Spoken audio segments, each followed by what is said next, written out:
Banyak kali dah kenapa Colombia. Begini dulu kita bentang banyak kali usul Palestin. Dulu PBB, bukan kita, PBB bentang. Dengar jelas-jelas kenapa Colombia. Banyak kali dah saya jawab. Dulu dibentangkan dalam mood dunia yang berbeza. Dulu selain daripada Amerika, United Kingdom, Perancis dan negara-negara Eropah yang besar, Kanada, Australia ni semua sokong Israel. Kita nak dapat 130 undi pun payah. Sebelum Gaza diserang, 130 undi pun tak dapat. Dan usul membentangkan Palestin merdeka last kali dibuat 2011. Bila berlaku hal Gaza ni, usul ni dibentangkan sekali lagi pada bulan Disember 2024. Usul ni dibentangkan oleh Algeria, disokong oleh Malta di United Nations Security Council. Ini Majlis Keselamatan lah, yang 15 negara. Pertama kali UK bersetuju, bagilah Palestin merdeka. Amerika veto. Bila Amerika veto, habislah usul ni. Maka itu dunia buat ujian dengan kenapa sumut bergerak. Bila kita tahu satu usul akan dibawa sekali lagi oleh Arab Saudi dan juga disokong oleh Perancis pada 9 hari bulan September ni, 9 bulan September, Saudi dan Perancis nak bentangkan usul Palestin merdeka di United Nations General Assembly. Maka itu rakan-rakan di Eropah kata nak kukuhkan supaya banyak negara sokong usul ni, mari buat sumut. Maka tu sumut ni dia tekankan kepada banyak negara menyertainya. Mula-mula fokus adalah 80 negara. Dan difokuskan kepada negara Eropah yang menentang Palestin selama ni. Dan difokuskan kepada negara-negara berkecuali yang tak menyokong Palestin. Kerana mereka kata bawa sebanyak mungkin warga negara daripada negara-negara ni mendesak rakyat negara tu bangkit tunjuk perasaan dan negara tu mengundi untuk Palestin. Alhamdulillah, sumut ada banyak masalah pelayaran. Tarikh pengundian pun diubah. 9 hari bulan sumut tak dapat bergerak penuh lagi. Dipindah tarikh dia pada pra-undian pada 19 hari bulan. Undian tetap pada 22 hari bulan September.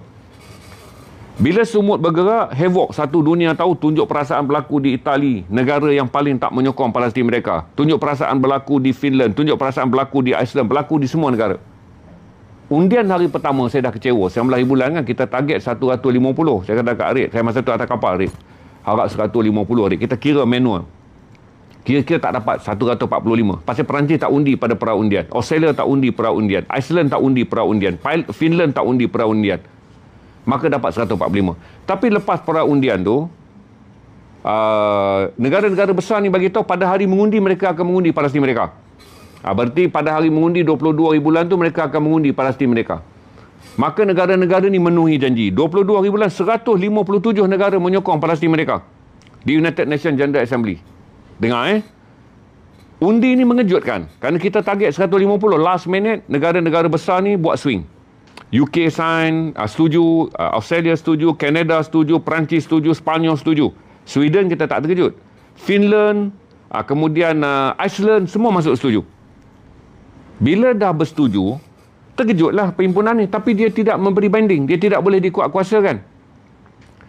Maka Presiden Gustavo Petro ambil giliran dia. Saya sebut ambil giliran tu macam mana? Waktu membawa usul perang jenayah genosid yang dilaksanakan ke atas Gaza, yang bentang tu Afrika Selatan, maka dia mewakili benua Afrika. Okey, usul tu.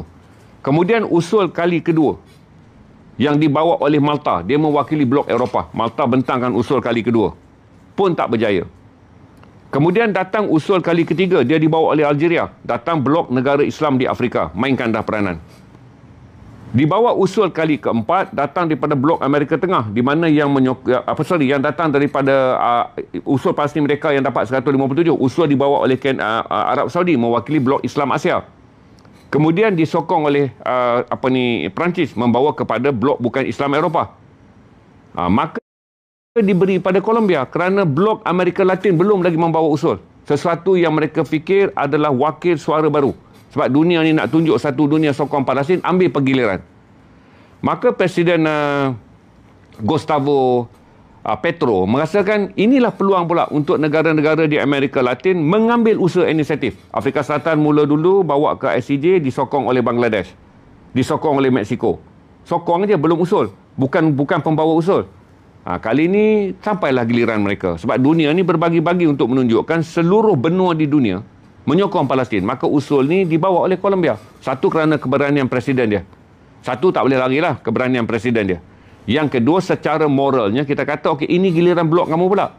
Sebab masa blok nak dapatkan undian nak tahu jumlah negara tu dibawa oleh Arab Saudi, disokong oleh Perancis. Maka pindahkan pula pada negara baru. Maka itu Colombia ambil tugas ni. Satu adalah kerana presiden dia berani lah, Gustavo Petro ni berani. Yang kedua, dunia berunding dan kemudian kita kata bagilah peluang pula supaya isu ini dibentangkan secara adil sepanjang perang oleh semua negara yang datang daripada benua-benua yang mencintai Palestin. Itu dapat dekat Colombia. Nanti bila Colombia nak bentang, negara maju yang akan menjadi penaja. Dia mesti ada pembentang dan seorang lagi negara penaja. Mereka akan discuss. Sama ada Spain akan ambil alih daripada blok Eropah yang kuat menyokong, sama ada akan bagi pada Norway. Sebab Perancis dah ambil dah tugas itu waktu pembentangan yang dibentangkan oleh Arab Saudi. Tapi negara penyokong ni tak perlu. Satu negara pun boleh bentang. Satu negara boleh bentang. Cuma akan ada krisis dia adalah kalaulah usul ni datang, akan ada kesan ke atas perjanjian Gaza. Gaza ni pun dibuat perjanjian dia. Saya beritahu tuan-tuan faham Gaza punya perjanjian, ya, untung dia menyelesaikan masalah Gaza. Tapi Gaza punya perjanjian nanti akan diugut. Kalau bawa usul ni, dia orang kata Gaza sedang buat pembangunan semula. Gaza sedang buat pembangunan. Usul ini mungkin menyebabkan Israel akan langgar perjanjian ni. Dan kata Amerika, aku tak akan melindungi lagi. Sebab aku minta kamu semua bersabar supaya usul kemerdekaan Palestin two-state solution jangan bawa. Jadi ada krisis. Malam ni pihak sentral akan jawab soalan tu. Bila saya tanya bagaimana kita nak bawa usul ni pergi ketika kita terperangkap dengan perkara nak selesaikan Gaza dulu. Kerana usul ini adalah di PBB. Usul Gaza ni sedang di PBB kan. Sekarang ni akan ada tak krisis bertindas. Krisis bertindih. Di mana usul Gaza yang telah di PBB kan. Dan kita nak masuk satu lagi usul. Yang mana nak mempalestinkan seluruh tanah tebing barat juga. Nanti mereka akan jawab. Sebab mereka kaji komplikasi undang-undang. Malam ni mereka jawab. Mereka ahli, mereka pakar, sebab tu saya bawa. Saya pun berada dalam dilema yang sama, sedang berfikir. Kalau Amerika ugut dengan mengatakan selesaikan dulu isu Palestin, isu Gaza ni dalam tempoh 5 tahun, teruklah tebing barat. Sebab perjanjian Gaza tak terpakai di tebing barat.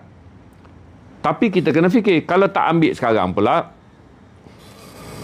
adik tak payah tulislah PBB tak adil. Kita tak cerita tentang keadilan mutlak. Dalam dunia ni tak ada keadilan mutlak. Kita cerita sekarang langkah-langkah yang perlu diambil. Sebab tu saya katakan tulis PBB tak adil ni budak sekolah pun tahu. Sekolah lagi ke?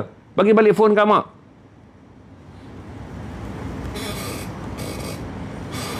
Masuk pula tebing barat ada Fatah. Aduh, hai.